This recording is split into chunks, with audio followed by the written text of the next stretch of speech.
¡Aventura de Amperia!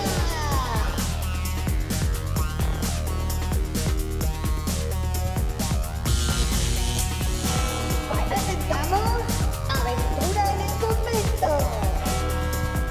¡Ay, ay, ay, ay, ay, ay, ay, ay, ay, ay, ay, ay, ay!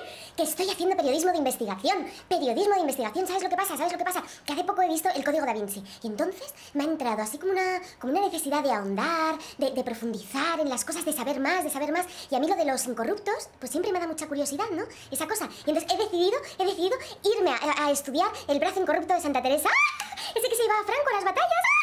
¡Ah! ¿Qué cosa esa, no? ¿Qué cosa?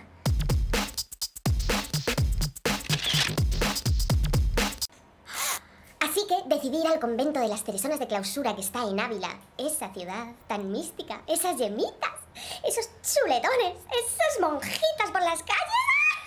Y me apunté a la visita guiada. Me compré una cámara de última generación, que es tamaño mechero. Entonces me la llevé escondida en el sombrero y tenía el mando a distancia aquí, en la teta. Y entonces me tocaba así disimuladamente, como que me pica, como que me pica.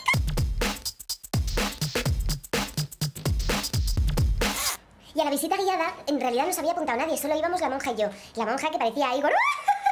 Igor parecía, iba arrastrando una pierna y todo. Bueno, pues a las 2 horas ya de estar cansada, de andarlo mirando todo con lupa, para ver si encontraba el bracito, como me llevaba muy bien con la monja, le dije, ¿y usted no me enseñaría el bracito?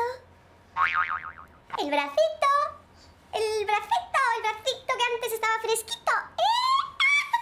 Y bueno, ¿cuál fue mi sorpresa? ¿Cuál fue mi sorpresa cuando la monja se levantó el hábito y me enseñó su brazo? Y tenía un tatuaje del grupo ABBA. Y yo le dije sorprendidísima, y para confraternizar, ¡Mamma mía, mamma mía! Y ella me contestó y todo, me dijo, Here I go again. Y se fue bailando y todo, se desapareció. Se fue bailando como una loca, demonizada, se le pasó lo de la pierna y todo.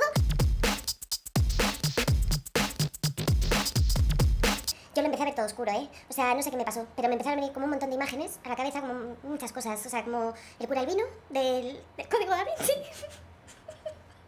El cura Albino, la peli de la monja asesina, la novia de Chucky, la niña a la curva, los 8 niños muertos, o sea, el motorista sin cabeza, no sé. O sea, fatal. Yo, la cosa fue que yo cuando me despierto pues me volví a desmayar porque tenía una cebolla debajo de la cabeza y había allí 7 monjas como 7 murciélagos mirándome así, con los ojos fijos. Y no sé, yo me volví a desmayar, claro, y bueno, me gusta, lo de investigadora me gusta, pero del brazo incorrupto nada de nada.